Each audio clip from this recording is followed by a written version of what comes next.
नमस्कार।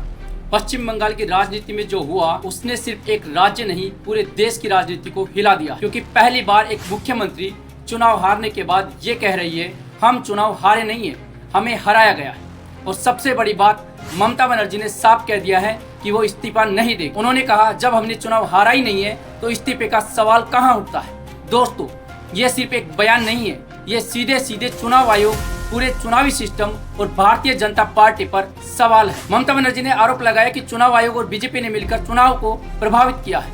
उन्होंने कहा कि उनकी पार्टी के काउंटिंग एजेंट को बाहर निकाला गया, मारपीट की गई, धक्का देकर हटाया गया। उन्होंने दावा किया कि कई जगह ईवीएम के सीरियल नंबर तक मैच नहीं कर रहे थे। अभिषेक बनर्जी ने खुलकर कहा अगर सब कुछ सही हुआ है तो काउंटिंग सेंटर का सीसीटीवी फुटेज जारी कर दीजिए। उन्होंने कहा 12 बजे से 6 बजे तक की पूरी फुटेज रिलीज कर दो, हम जनादेश मान लेंगे। लेकिन सवाल यही है, अगर सब कुछ पारदर्शी था तो फुटेज जारी क्यों नहीं हो रही है? अगर सब कुछ साफ था तो काउंटिंग सेंटर से लोगों को बाहर क्यों निकाला गया? दोस्तों, ममता बनर्जी ने कहा कि उनकी लड़ाई सिर्फ बीजेपी से नहीं थी। उन्होंने कहा हमारी लड़ाई चुनाव आयोग से थी, ईडी से थी, सीबीआई से थी, इनकम टैक्स से थी। उन्होंने आरोप लगाया कि चुनाव से पहले लगातार विपक्षी नेताओं पर दबाव बनाया गया, छापेमारी हुई, नोटिस भेजे गए, काउंटिंग एजेंट तक को परेशान किया गया ताकि वो सेंटर तक नहीं पहुंच सके। ममता बनर्जी ने यहाँ तक कहा कि बंगाल में जो हुआ तो भारतीय लोकतंत्र का काला अध्याय है। उन्होंने कहा इतने साल की राजनीति में मैंने ऐसा चुनाव कभी नहीं देखा। दोस्तों, यहाँ सबसे अहम बात यह है कि ममता बनर्जी सिर्फ हार पर सवाल नहीं उठा रही, वो पूरे सिस्टम की निष्पक्षता पर सवाल उठा रही है। और यही वजह है कि अब यह मामला सिर्फ बंगाल तक सीमित नहीं रह गया। राहुल गांधी भी सामने आए। उन्होंने कहा कभी सीटें चोरी होती है, कभी पूरी सरकार। उन्होंने बीजेपी सरकार को घुसपैठिया सरकार तक कह दिया है। राहुल गांधी ने आरोप लगाया कि लोकतांत्रिक संस्थाओं का इस्तेमाल विपक्ष को कमजोर करने के लिए किया जा रहा है। उन्होंने कहा अगर निष्पक्ष चुनाव हो तो बीजेपी इतनी सीटें नहीं जीत सकती। दोस्तों, बंगाल में चुनावी नतीजों के बाद जो तस्वीरें सामने आ रही है उन्होंने माहौल और गर्मा दिया। तृणमूल कांग्रेस ने सोशल मीडिया पर वीडियो जारी किए जिनमें दावा किया गया कि पार्टी दफ्तरों पर हमले हो रहे। जगत वल्लभपुर से वीडियो सामने आया जहां टीएमसी कार्यालय में आग लगाए जाने का आरोप लगा।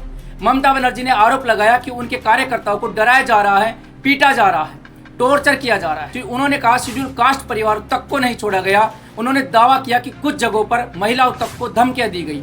दोस्तों, ममता बनर्जी ने साफ कहा पहले मैं मुख्यमंत्री थी इसलिए बीजेपी के हमले सह लेती थी, लेकिन अब मैं फ्री बर्ड हूँ, अब मैं सड़क पर उतर कर लड़ूंगी। यही वो लाइन है जो इस पूरी लड़ाई को सिर्फ चुनावी हार से आगे ले जाती है। अब ये नैरेटिव बनाया जा रहा है कि लड़ाई सिर्फ सत्ता की नहीं, लोकतंत्र बचाने की है। ममता बनर्जी ने कहा कि वो फैक्ट फाइंडिंग कमेटी बनाएगी और 10 सदस्यीय टीम अलग अलग इलाकों का दौरा करेगी, जहां जहां हिंसा हुई है उसकी जांच करेगी। उन्होंने आरोप लगाया कि भाजपा कार्यकर्ता पार्टी दफ्तरों पर कब्जे की कोशिश कर रहे हैं। यहाँ तक कि कहा गया कि तृणमूल भवन तक को निशाना बनाने की कोशिश हो रही है। कोलकाता में कुछ मीट शॉप्स और बिरयानी दुकानदारों को लेकर विवाद शुरू हुआ।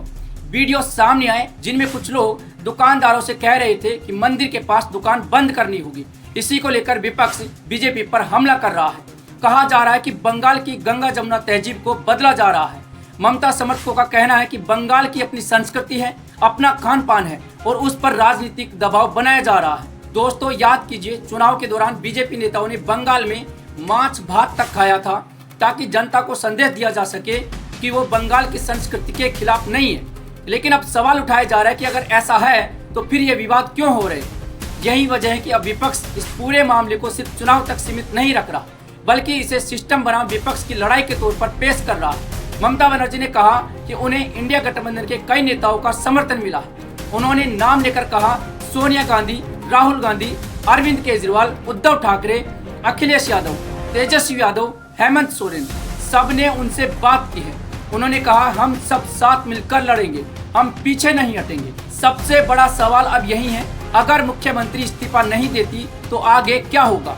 क्योंकि परंपरा ये कहती है कि चुनाव हारने के बाद मुख्यमंत्री राज्यपाल को इस्तीफा सौंपता है, लेकिन ममता बनर्जी ने साफ इनकार कर दिया है। उन्होंने कहा ये जनादेश नहीं है, ये हमें हराने की कोशिश है, हमने नैतिकता के साथ चुनाव जीता है। आप क्या सोचते हैं कमेंट में जरूर बताइए। जय हिंद,